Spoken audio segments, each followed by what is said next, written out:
Spectral processing has been very prominent in audio plugins in recent times. Of course, we have big names like Soothe 2, a tool to remove resonances, or Gullfoss, which is more of an unmasking EQ that generally tries to balance your mix. And in more recent times, slightly cheaper alternatives to these big names have emerged. Let's say potential alternatives, like for example, Smooth Operator by Baby Audio. I have to say from experience, compared to what I see in Soothe 2 or Gullfoss, this doesn't feel like a smart tool at all. Let me explain what it does. Let's look at this dry vocal we have right here.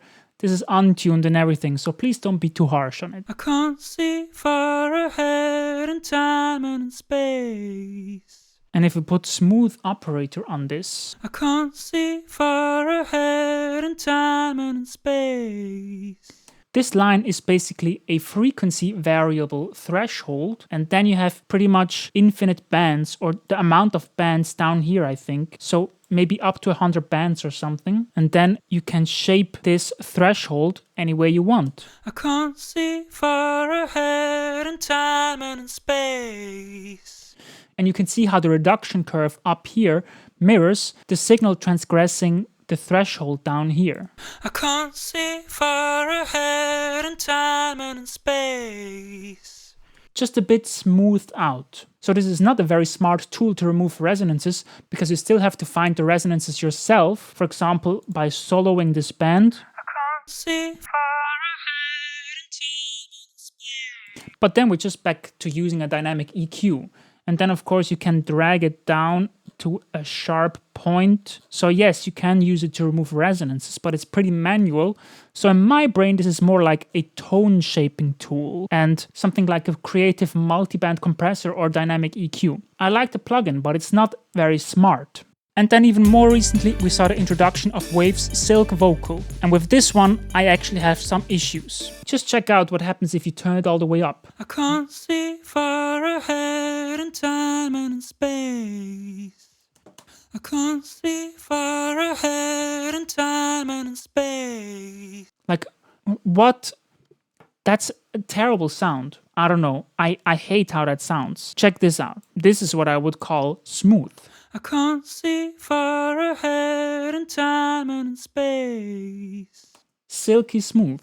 And then we turn up the effect to 100%. Yes, I'm overdoing it, but I'm just trying to point something out. I can't see far ahead. And it's the complete opposite of smooth. So silk vocals, more like noisy vocals or something. What is this doing? It's like balancing. It's basically removing resonances and stuff. But what's happening, from what I can tell, is my vocals are not a very complex signal. It's just a fundamental and the harmonics, right? There's not a lot of different noise in there. So what ends up happening is it just reduces the volume of the fundamental and all the harmonics of it. And in relation, all the in my voice starts to sound way louder. So in the end, we're bringing up the volume of enharmonic stuff, right? Does that make any sense? I don't think so.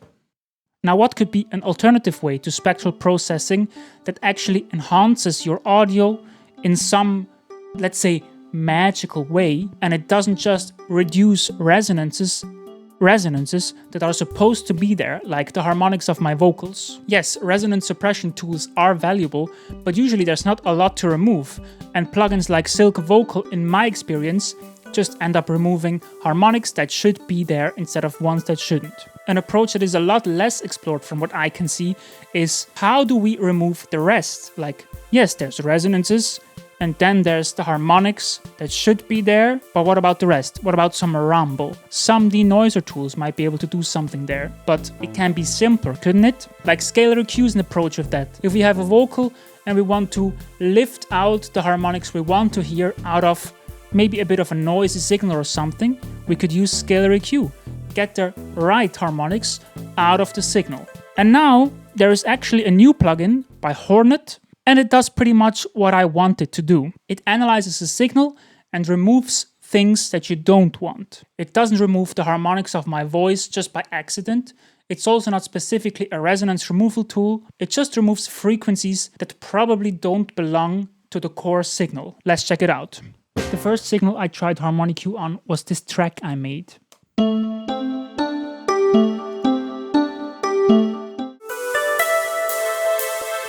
And what it does is, if you add it to a track, it automatically learns what frequencies it should remove. And you can either do this for an automatically selected amount of time, or just from when you play to when you stop. And that's what it does.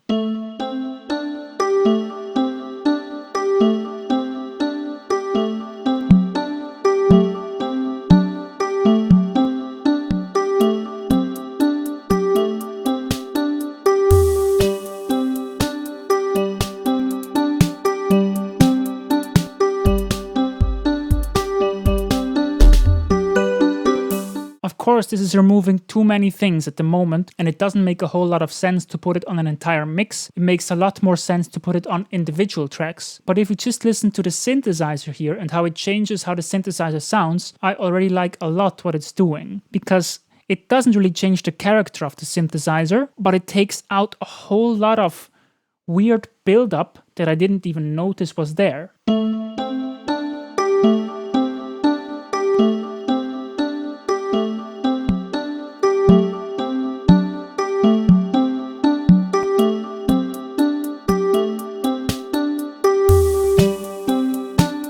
Like, the synthesizer, to me, sounds pretty much the same with it enabled or bypassed, but there is a whole lot of atmosphere that gets tucked way back with HarmoniQ enabled. And of course, you can turn this knob to adjust the effect amount.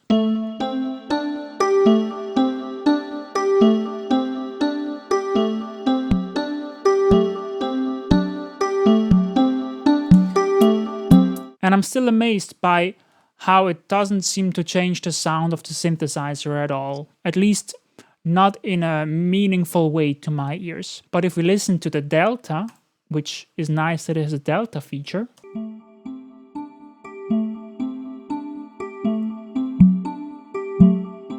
you kind of get an idea of how much stuff it removes that you just didn't need. So yes, there's an effect amount knob, delta, bypass, and also you can give it an upper and lower limit of where it should be processing. For example, this big cut right here is definitely cutting into this bongo-like sound that gets completely lost because we're using it on an entire mix instead of on individual tracks. So what if we just put the lower limit above this big cut and see how it sounds then?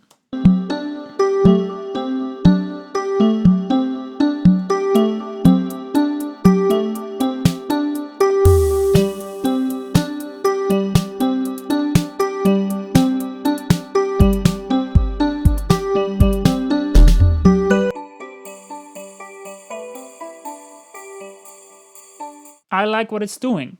Let's hear it on some other signals. By the way, if you liked the video, please consider subscribing. Let's look at HarmoniQ on this vocal. I can't see far ahead in time and space. First of all, it's not doing a whole lot, is it? Let's see 100%. I can't see far ahead in time and space. That's definitely a bit unnatural in some cases. Let's hear a delta. I can't see far ahead in time and space. I can't see far ahead in time and space. Subtle. A neon sign is guiding us with hopes of reasons. Bad. That sounds bad. What could be happening here is because it mainly learned this range. Can't see far ahead. It sounds a lot better in this range than in this range. A neon sign is guiding us with hopes of reaching some better place. What if we let it manually learn the whole line and see if that sounds better? Can't see far ahead. A neon sign is guiding us with hopes of reaching some better place. There's definitely some issues with it. Might work better in more monotonous things like drums, for example. I actually have it already in the mixing chain on this guitar. Without. With. Again, it's very subtle.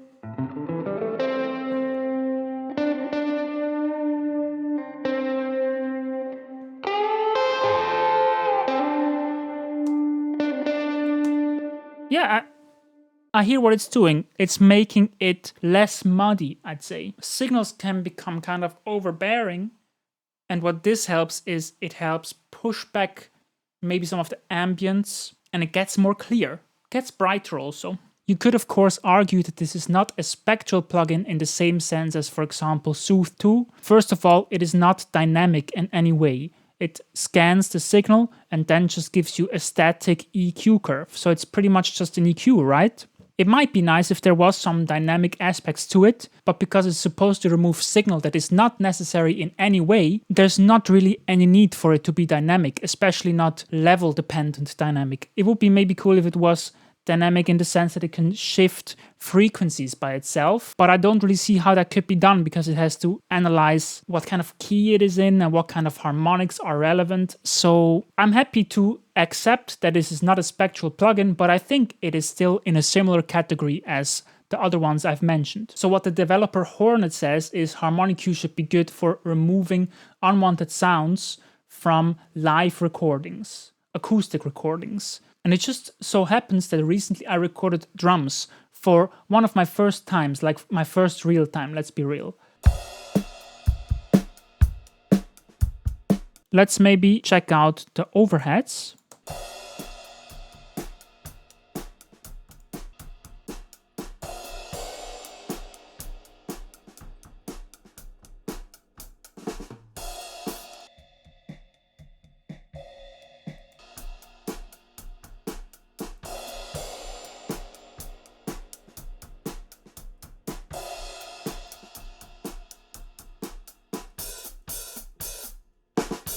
Again, when I listen to the delta, I think, yeah, that sounds weird. I don't need this part of the signal. And when I listen to the processed sound, I think that sounds very close to the dry signal. So maybe there's something to it. I would expect that if you put this plugin, especially on everything in a mix that you recorded with a microphone, it could really make a difference that adds up over the whole track.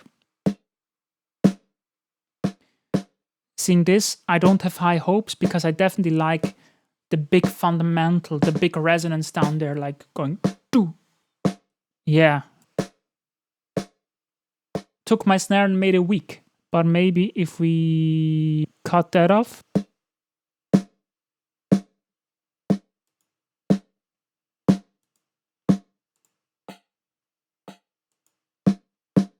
Maybe there's something there.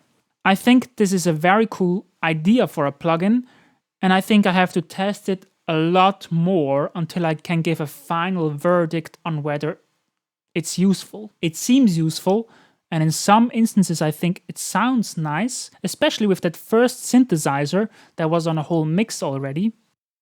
That's Hornet HarmoniQ. Thank you very much for watching. Leave a like if you liked the video, and see you again soon. Bye.